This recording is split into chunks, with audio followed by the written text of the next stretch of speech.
this morning, this conversation is an absolute representation of what real talk is in real time.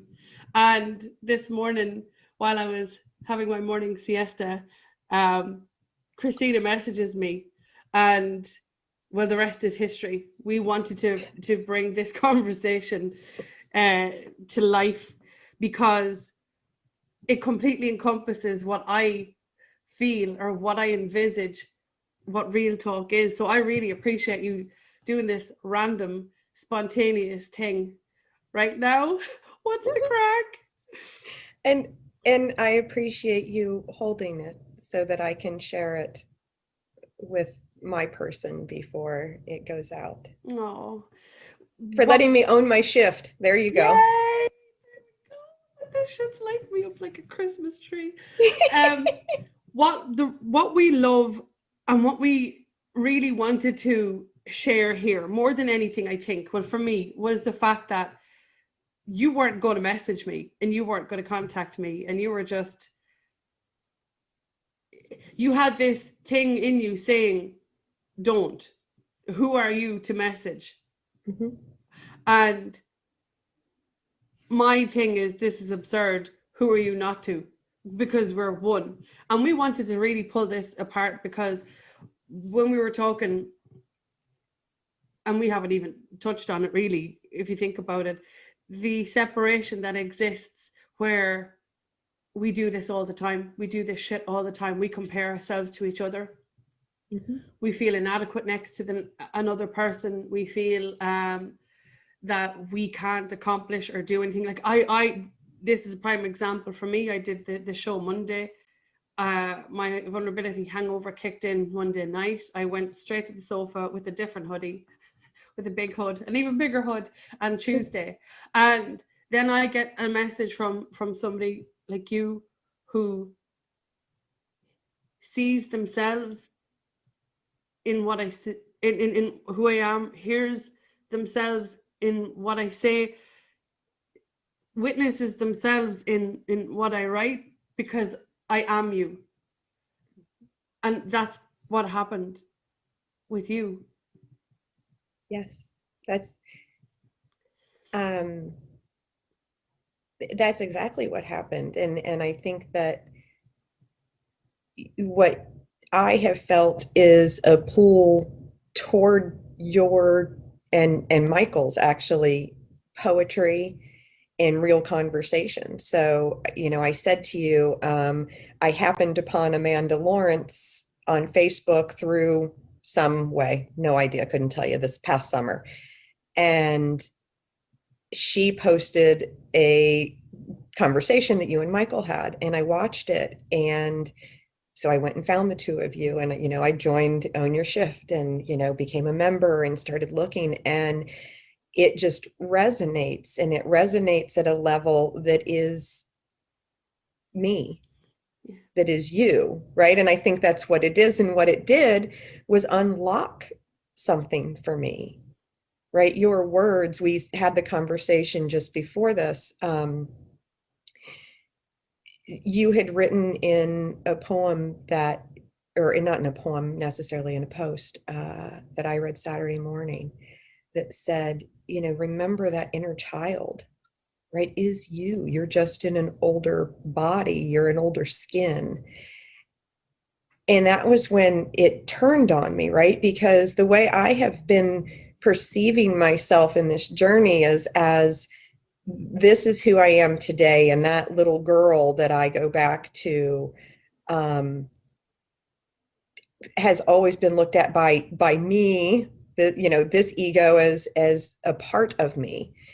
And what you did was flip that around on me and made me realize the reason I don't feel any older is because I'm not. It's just my body that's older, yeah. Right? I am that 7-year-old little girl, and who I think I am today is a part of her. Yeah.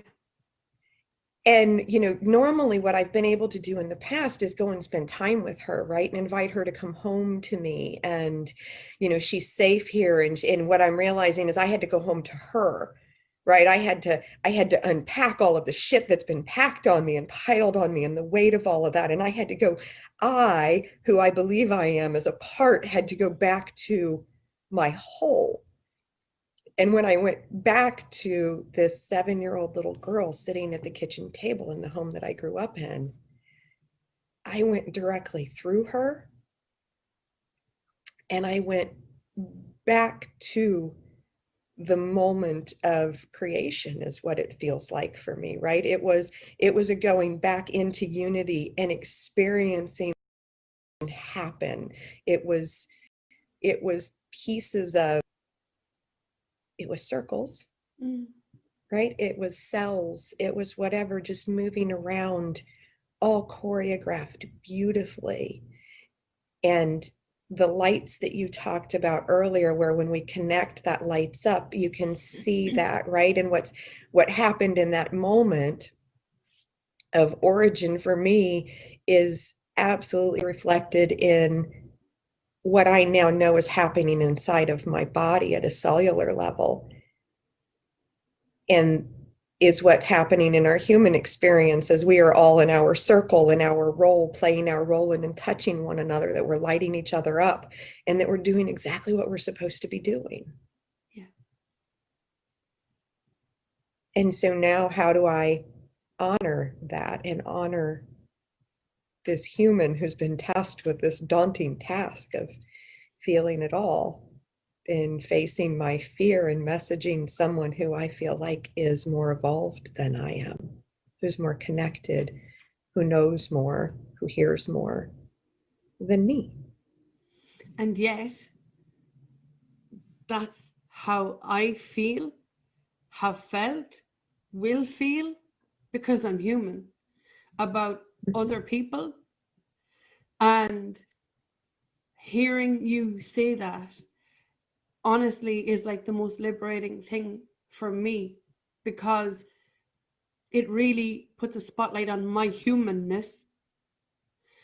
It puts a spotlight on where I have been, the times when I felt completely separate, alone, less than, where I wouldn't dream of sending someone, in this community, a random message, because, well, who the fuck am I?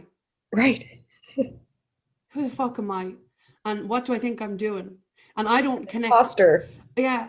Yeah. I don't connect to,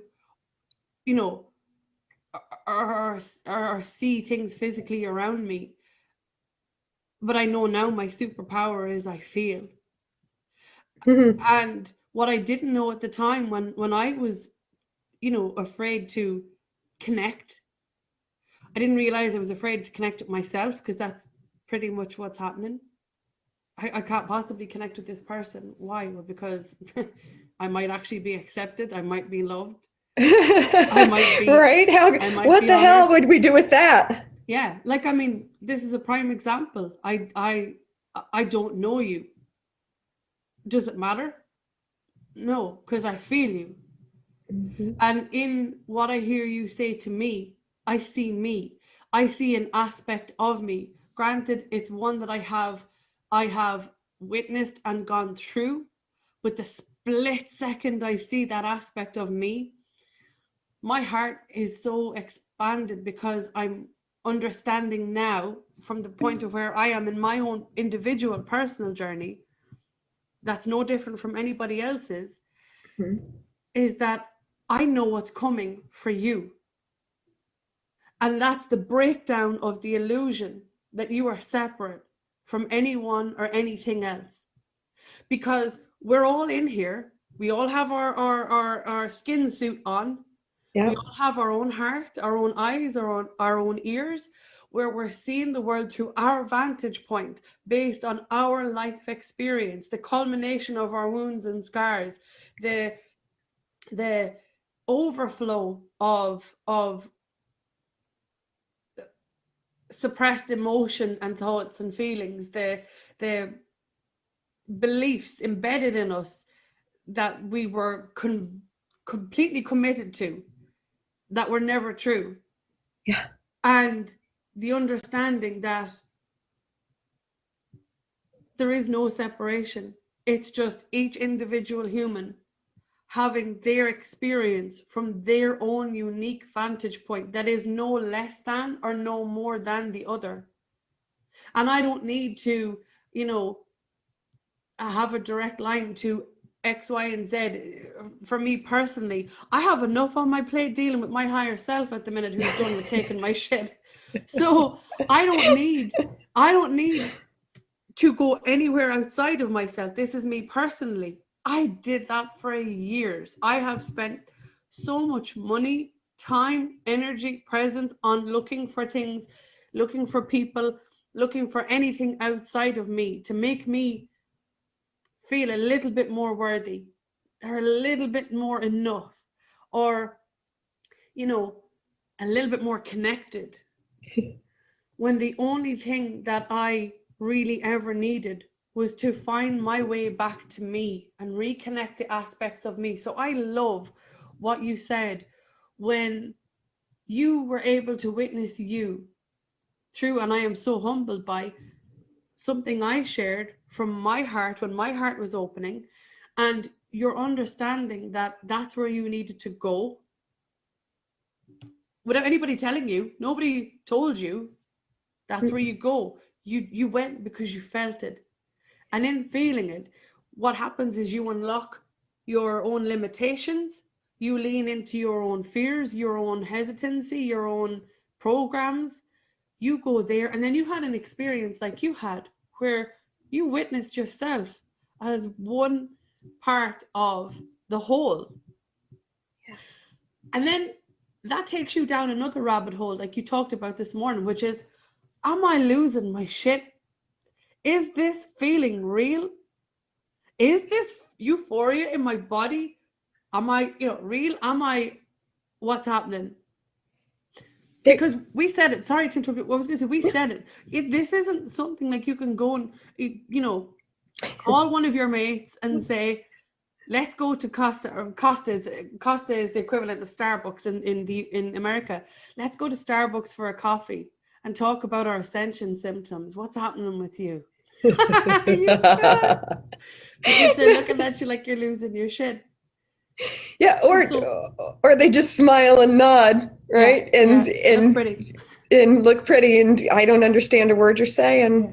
Don't get any of it. And what that does is fuel our separation more. Mm-hmm. Because it's like, for the first time, we find something, someone, something outside of us that doesn't feel like conflict or doesn't feel like chaos. And we allow ourselves to get a little bit, at ease with it. And then when somebody doesn't understand that, because our relationship is the most expansive place for us to grow, what they do is they're knowing, look, really, or I think, you need to see a doctor, or whatever it might be. Mm-hmm. Projection causes us to run for safety back into that little shell of, it can't be real. And yet you experienced it. Yeah. What's interesting for me is that the thought's it's popped up a couple of times, and what you just said is one of the things I just recently realized, and by recently I mean, probably like the last 48 to 72 hours, right? I have gotten a perspective on those projections. And what's become real for me is how many people I feel I owe an apology almost, because the burden of my projections, the burden of my expectations for someone else to heal those parts, for someone else to validate my worth. I mean, my partner, God love her, she deserves sainthood. She has for 2 years reflected with absolute clarity and honesty all of my wounds. And I guess in saying that, I realized that I've done the same for her, and how courageous and how brave we have been. Yes. For each other, right? To be that mirror, to love anyway, to love in spite of, to hurt each other at our very core. right? Because we see each other. And part of what I'm trying to figure out and have been trying to figure out is where that balance is, right? Because if I allow my ego to own that this human that I now recognize that, you know, this is a human experience that I'm having, right? I can get really into my ego, right? And be like, hell yeah, right? Like, look at me, I'm evolved and I'm better than you, right? And so it's not that, and it's not force it down everybody else's throat. It's not save anybody else. It's how do I know that and live that and honor that at the same time I hold sacred my human aspect, this personality, this ego, this heart, this body, and really see someone else the way that I've now seen myself. And the only reason that I've asked you to hold this video is because there is a human balance that needs to be honored and respected. And I know that I'm going to go pick Erica up at the airport on Friday. And who I know and remember that I am, driving and riding in this human vessel, I think I'm going to see her for the first time. And I want her to see this and experience this with me before the rest of the world. She deserves that. It's through her support of me and my support of her and the relationship that we have for one another that I'm able to be here having this conversation with you today. Right? It's relationship that expands us and breaks us. Every time. Every time. Yep. And how lucky are we to be in it? Right? How lucky am I to feel this? You said your superpower is healing? No, feeling. That's what I meant. Erica's superpower is healing. Feeling. I have always looked at it that I feel too much. Yes. Who told you that? Do you know what I mean? Everyone. Where does this come from? And this is the shit I want to tackle. Who told you that you were too much? And I don't mean like you name and shame them, but I mean like society, the world, our environments told us we were too much because we would be able to feel, because we have the capacity to heal.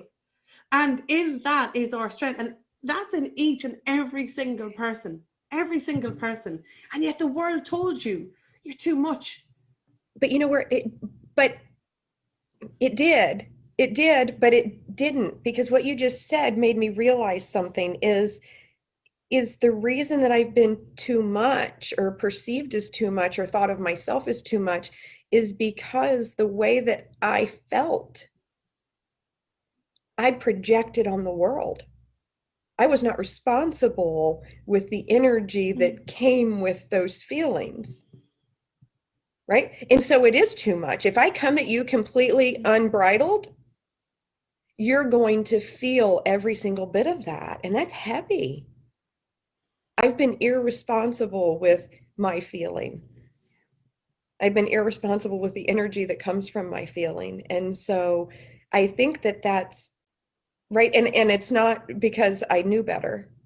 Right? I didn't. Right? I know better today. In this moment, exactly I realize, hi. There you go. Real time. I realize that's Garfunkel. Oh wow, they're all into it. So Simon and Garfunkel are the cats. There you go. The cats are showing up to show us that we really shouldn't give a shit. Well, I'm still in what I put on when I rolled out of bed. Yeah. So I didn't expect this any more than you. No. But I think and so is it too much when we're irresponsible with it?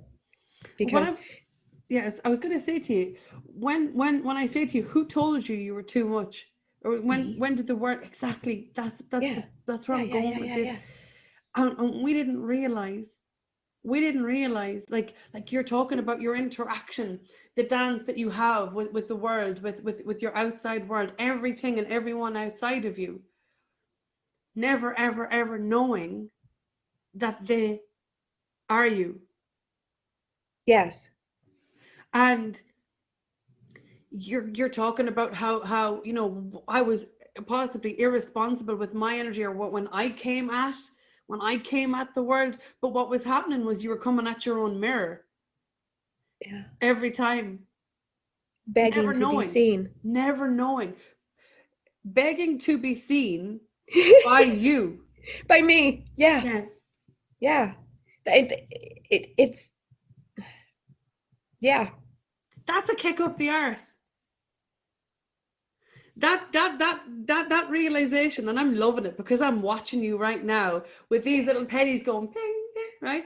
You're on shit. And I'm not saying that you wouldn't have reached this on your own, but I'm loving what this conversation is It's light me up. because this is what everybody does. Everybody is so frantically busy looking outside themselves, fighting a war with themselves, incapable of seeing themselves because they forgot to open their eyes. Yeah. And then it's easier then to turn around and say, who am I to contact this person or do this thing or go to this place or have this experience? And that's what I would love to just take to the ground, because this is just my perspective, just my own. I'm like, the sooner people realize that the demon they're fighting is themselves, that the angel that's blessing them is themselves, for me, that's when our world changes. That's when the balance flips. That's when the tables flip the fuck over. It's self-actualization. Yeah. Yeah. And it's funny because so for the last week, I have spent much of my time here alone. So my partner is out of town working, and we only have one kid here, and she doesn't spend a lot of time here. So she's gone being a teenager, right? And I was so tired, and I didn't want to do anything. So I sat down and watched Lucifer. I binged Lucifer. Can I tell you that season 3 of this show was part of what ripped me apart last week? Is the lesson of self-actualization, that I think I'm a monster, but can someone see that monster side of me and still love me? And the answer is yes. And it starts with looking in the mirror, and right, it's that this is all of me, and what it has taken for me is to allow other people to see the monster and love me, Or even deeper, so allow that you to I see the monster could love me. and love you. Yeah. Yeah. Love the shit. It's the it's the realization that every time someone around me contracts or triggers is not because I've done something wrong, but because there's something hurting in them. And did I contribute to that in some way? And can I see that instead of responding that? Can I see that, and can I hold that and just let that be? Can I trust them? Can I trust them to work through their own shit without making it about me? Because that's what we want to do, is make it about us. And it is, but in our own individual experience. So letting people be me, and then also, be themselves, and then letting me be me, that we can be together without, I don't know, I'm rambling at this point. You're not rambling, you're not, because what I'm hearing you talk about is the absolute representation of what union is and unity is. That I'm over here sovereign in my own space looking after my shit, and you're over there sovereign in yours. And that I don't need to make you right or wrong in order for me to feel justified in how I feel. Or you don't need to come over and spew your crap on me because you can't manage to emotionally self-regulate, because guess what? You never were shown how to. You never knew how to. Because when you were 7, you were told that you talk too much, or when you were 15, you were busy comparing yourself to every other person around you in an environment where everybody was just trying to break through the soil as a flower. When you were 24 and you didn't get the job that you got, and you've got a culmination of all of these things, all of your wounds, all of your scars, all of your stuff, with nowhere to go, because we can't internalize any of this anymore. We can't hold it. We can't, and nor do we want to. And so and nor do we have to. We've always thought we had to. Exactly. And so in our own individual sovereign spaces, where I take accountability and responsibility for myself, and you do the same for you, what we're actually doing is we're giving each other the permission to be. And another aspect of this that I'm really discovering over the last 6 weeks in particular is that it's okay to withdraw my time, energy, and presence from the things, from people, from situations, when I'm feeling myself starting to really spin out, when I can feel it as a little, a little bit of turbulence initially. And if I don't, maneuver myself within that space, it becomes a tornado. It becomes a motherfucking cyclone of shit if I don't stabilize my own field. And I'm understanding in the last 6 weeks in particular that it's okay to step back, that it's okay to go within, that it's okay for me to lock down within myself, so that I can take the time to bring my heart and my mind into coherence, into balance. Yeah. So that they're operating in synergy, so that when I step back into the arena with people, with other humans who are winging it as well, that I don't cause destruction and devastation in their lives because I couldn't control my presence within my weather. Mm-hmm. And to add to what you said a couple of minutes ago, the understanding and the knowing that that's okay to do too. That because of something I believed as a kid, which is the people who love me leave, which is completely unfounded, by the way. Right. Completely irrational. Mm-hmm. That if I step back from you, that if I don't engage in a conversation with you, that if I don't give you all of what I have, that you're going to go, you're going to leave me. Right. Or you're going to judge me. You're going to hate me for doing what I'm doing. You're going to project on me for trying to simply hold my center. And I'm understanding more than ever and loving the space that I'm in when I can openly and honestly say, I just don't have anything to say right now. And be okay with that. And let the other person deal with that themselves, if that makes sense. It makes so much sense. And it's so interesting for me because what you're saying, I have heard before. I've had it told to me for the last 2 years. Mm-hmm. But there's a difference between understanding it cognitively and logically, right? It's that, it's that knowing, I think this is what it is, and I believe that, right? I trust that, I have faith in that, and actually experiencing it. Yeah. And you saying it to me now is landing on me totally different than it has in the past, because much of this conversation is stuff that you're watching click, right? You're watching the lights come on and you're watching all of that happen, because what I realize is that much of my projections and much of my stuff comes in the form of words. right? So it's not just the energy, but it's words. And I want to analyze and I want to talk about and I want to drudge through and I want to do all of this stuff instead of just letting each deal with their shit. And knowing that I don't have to say anything anymore. It's not mine to fix. It's not mine to project what I'm going through on somebody else because they're going through theirs. Yeah. Right? They don't need mine on top of theirs.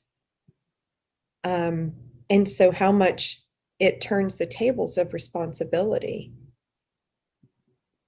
you know, to know that silence is in fact an option and that most of what I say, a lot of, I mean, it's just words. Mm. It's not adding value. It's not helping. Yeah. Yeah. To add to what you've just said, for me, our words are loaded with frequency. They're loaded with energy. They're loaded with emotion. They're loaded with memories. They're loaded with thoughts. They're loaded with feelings, beliefs. Our words are loaded. Our English, or our language rather, Mhm. our language is loaded. Powerful. And when until we start to deprogram our language, diffuse the attachment to our language and the words, I feel like we will almost always battle or struggle to, or rather not to, collide with it with each other as humans in relationships. When you're aware that the language that you are speaking, the words that you are saying, the tone in which you are delivering, the energy held within your body as you communicate with somebody, are all loaded with your programming, if this makes sense. Mm-hmm. And equally understand that in silence, which is shutting your mouth, removing your physical self, turning in, that what you do in that moment is give yourself the most phenomenal gift of self-empowerment by you refusing to engage in your story, your history, your programs, your old distorted perceptions, your attachments, your projections. You're refusing to engage with that when you choose silence. And when you choose silence, it's choosing you. Does that make sense? It does. It does. And you've just given me a visual or a way of looking at how we interact with words and triggers and stuff, right? So what you just said for me, the way I envision that is now, as I'm speaking words to you right now, they have embedded in them frequency, codes, whatever it is, however you hear me. And as that is received into your body, it clicks into a program that exists. Yeah. And kicks it off, right? So it kicks off reaction, it kicks off, you know, emotion, feeling, tightness, and, you know, whatever it is, right? Whatever that bodily experience is, that thought experience, that emotional experience, all gets kicked off and that program starts running. And what we have within us is the ability to go, whoa, hey, that program sucks because it takes me through unnecessary suffering. It takes you through unnecessary suffering. We can change the program. Right? And where it becomes, and that for me makes it feel so much more easy to navigate than feelings and emotions and bodily responses, right? Because those all feel like something that's, you know, I can't put my hands on, but if I can do it around, if I can do it around, it's, you know, almost like a computer program. You just activated something in me with your code, and I I don't necessarily want to run this program. So I've received your code, but I'm going to plug it into a new program. And maybe that is letting you deal with the reflection of that code and whatever that does for you. And I'm going to keep doing what I'm doing. Epic. And can I pull that apart again? Yes.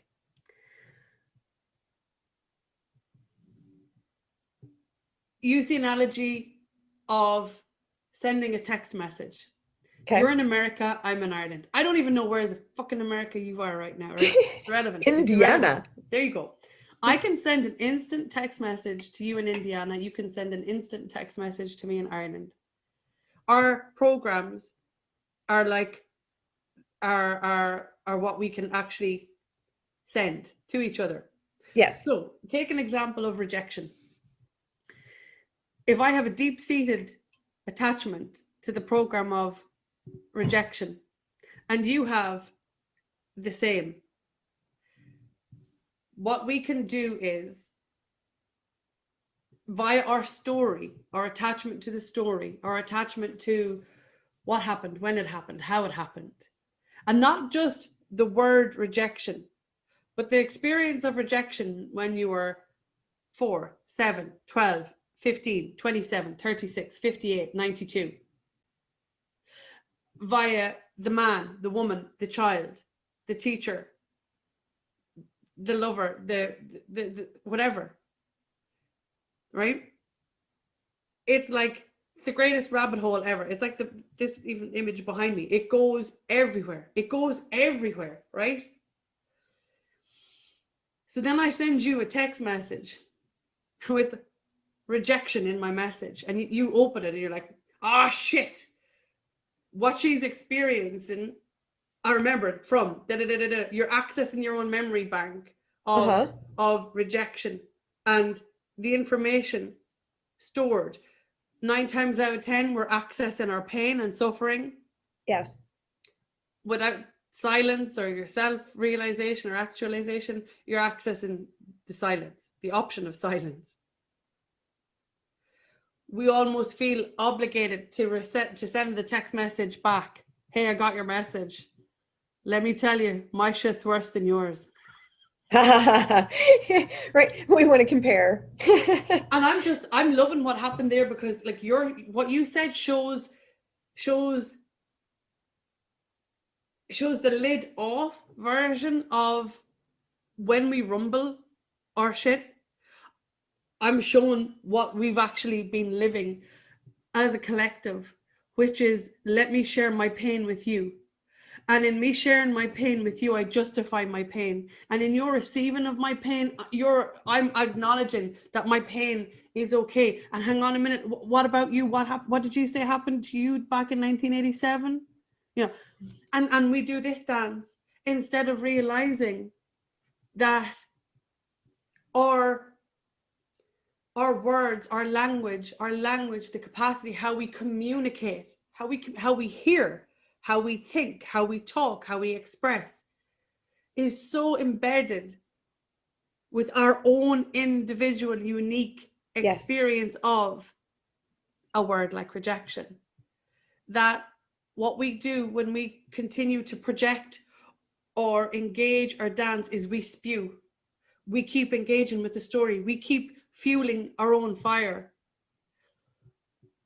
Never, ever, ever giving a chance for another person to sit with their own shit. Right. Never acknowledge and hang on a minute, this doesn't feel good. I'm actually not going to return this text message and push the device back. And instead turn in, and leave the other person frantic going, okay, this doesn't feel good. Where is she? Why isn't she texting back? I mean, I know I feel right in feeling like this. You can nearly see it like a kid. And that's what's happening is you're leaving the other person with the experience to live out in the timeline, in that very moment, that their shit got embedded. Yes. So for like we teenager going, oh, my friend, where's my friend? She's not justifying my shit. Mm-hmm. And we surround ourselves by people who will justify our shit. Yeah.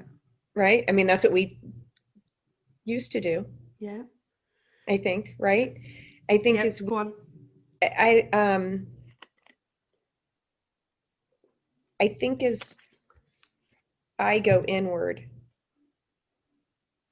and really begin to accept what you just said, because I know it comes with grief. Mm. It comes with anger, because I have to own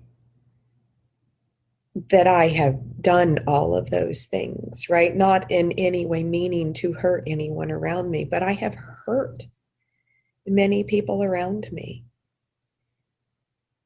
And there's a certain amount of grief that comes with that, even at the same time as I have to balance and know that it wasn't through any fault or blame that I can place on myself for having done so. Yeah.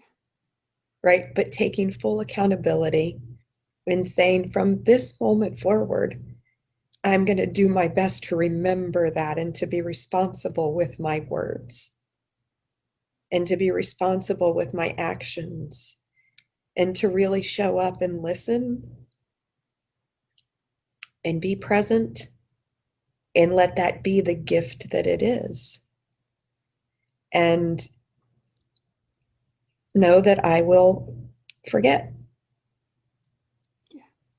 You know, and that's going to happen. But man, how much we have laid upon ourselves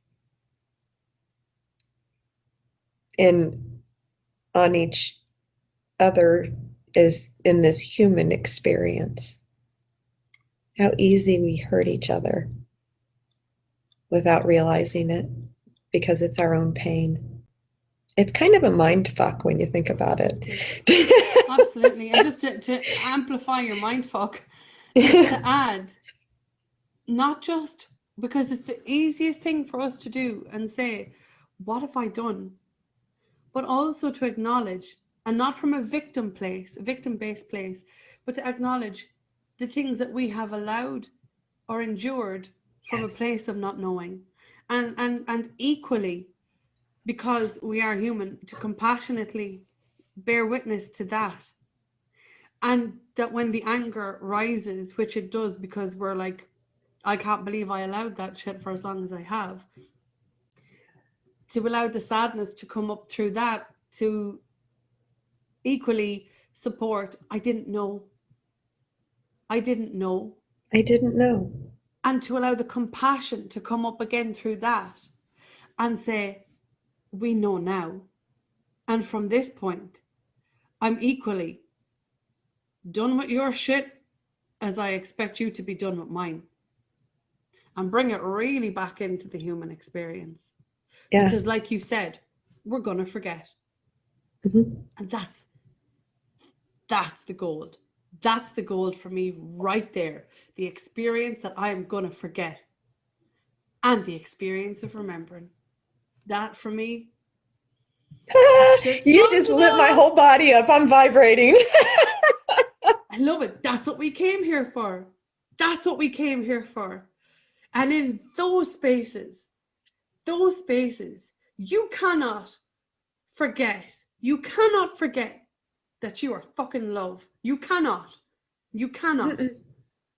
And And in that space, the whole world expands. it does. And you know, one of the things that I am trying to navigate, right, is how do we do that at work, right? Like, so I have a job that pays my bills, right? I'm pretty good at it. I mean, you know, I'm still there. Um, But, there's not a whole lot of room for me to have a conversation with somebody that's like, hey, man, I really see you and I understand the way you're talking to me on this call. You clearly have an issue around your own value and, you want people to see you as powerful in this call. I can't do that shit at work, right? Like, we're not doing Brilliant. kumbaya at work. Brilliant. Do you know what you've just done? You've put yourself into a container of the most impeccable mirrors of you everywhere, so that you can't go and have that conversation with them. But what you can do is witness yourself in them. Yeah, I know. Right? Now, and that's what's so hard about it, right? That's what I was going to say. It's easier. It's easier for you to witness, the love and light in someone than it is to acknowledge the asshole in someone. Right? Yeah. Right. But it is, I mean, to your point, we can do it. There's that part of me that wants my life to be, I want this human existence. I want to get paid to do this.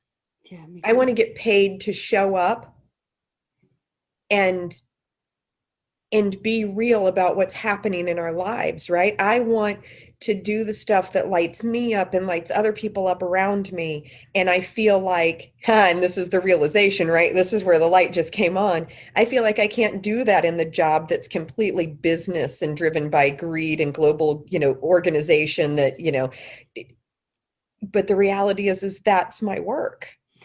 Right. That's the gold, right? That's my work. My work is to show up and do that well. Yeah. But you have created this environment, created by you, for you, for your highest growth and expansion, and from a place of unconditional love, which means I must fall in love with the assholes, which means I must fall in love with the mirrors of myself that are everywhere, which means that as I fine tune and recalibrate my inner asshole so that leaves and gives permission for the light that I am to actually rise up in me, what I become anchored down, bedded down, hammered down in the middle of an environment of assholes is I become this center point of just presence and love and honoring myself through all waves of whatever comes up, because I'm human. And then when I change and recalibrate all of this from within me, what happens is the lighthouse isn't worried about the ships and the weather. The lighthouse is just shining. It's just beaming out this light. And what it does is it shows the other ships where to go, how to navigate themselves, to stabilize themselves. Because if one ship can find its way to that lighthouse or around it, then this one can, and then this one can, and then this one can. And so it doesn't matter what the job. I'm in a prison, and I'm not saying that, I am not. Sometimes I am, sometimes I'm not. Sometimes I'm the light, sometimes I'm the asshole. And I am what I am based on where I am in that given moment, but I just don't beat myself up about it anymore. What I'm saying is, this is how we change the world. This is the nucleus that you are in, that you have created for yourself to learn and grow and expand. That's your work environment. These are the relationships. These are your children. These are whatever that are all around you, created by you, for you.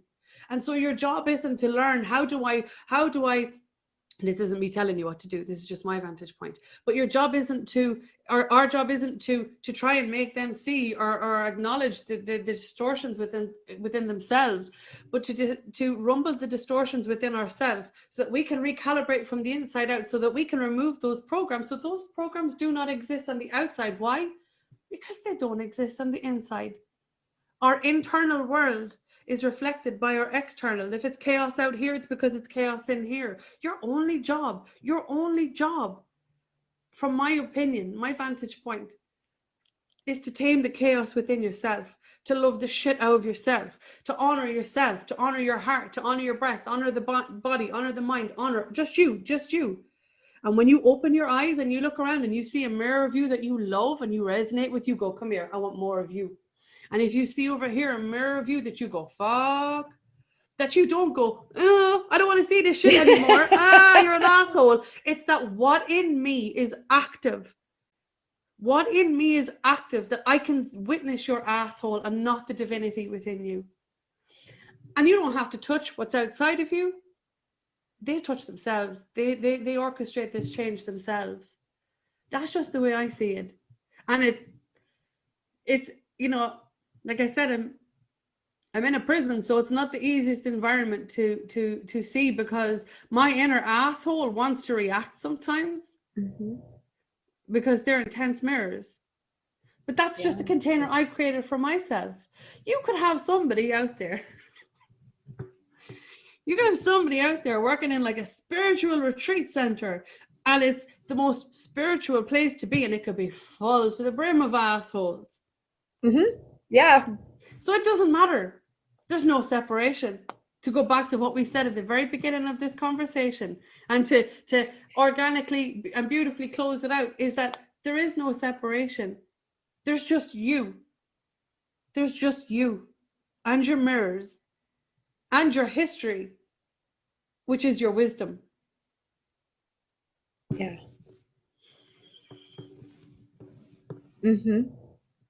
Your wisdom there for your use.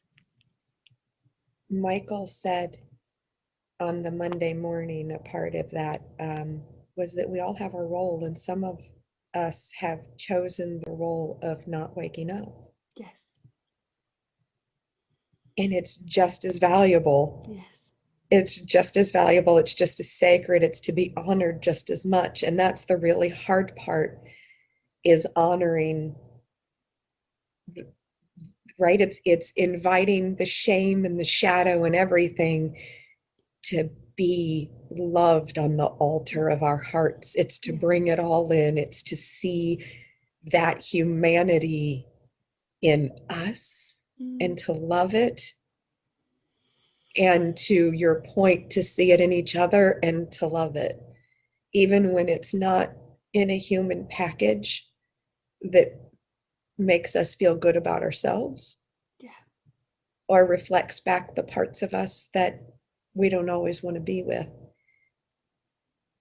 Yeah. But that the shame and the shadow is just as much a part of us as the light and the love. And just as beneficial to another. Let those who want to sleep, sleep. I know Right. I wouldn't really be too impressed if someone came in and shook the shit out of me at 5 a.m. and tried to wake me up in the bed. It's Right. the same thing. It's Yeah. the same thing. And when we honor ourselves, we learn to honor everyone and everything around us. There are people who I love in my life who are going through the shit, and it might feel similar to a journey I have taken, but it won't be my journey. And I will want with all of my heart to go in there and prevent them from going through just a fraction of what I've gone through, because it hurt me as much as it did, but it's not my place. Right. And for me, the recovering people pleaser and let me fix you because it makes me feel good about myself from 10 years ago version that doesn't want that experience anymore. It is tough to let the sleeping sleep, but it's a necessary part of both my journey and theirs, of your journey and theirs. And like you said, it's everybody having their own experience in their own way for whatever they need in their own time.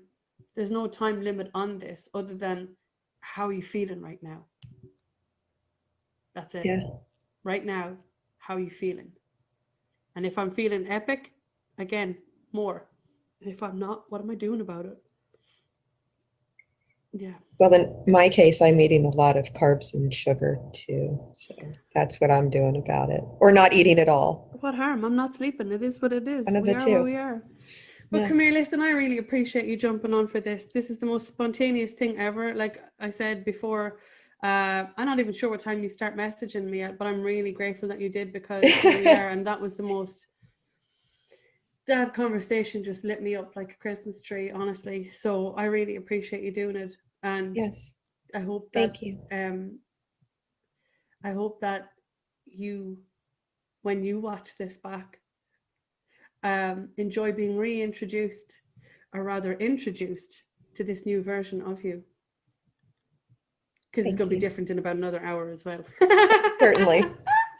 Thank you so Certainly. much. Thank you. Mwah. Mwah. Love you.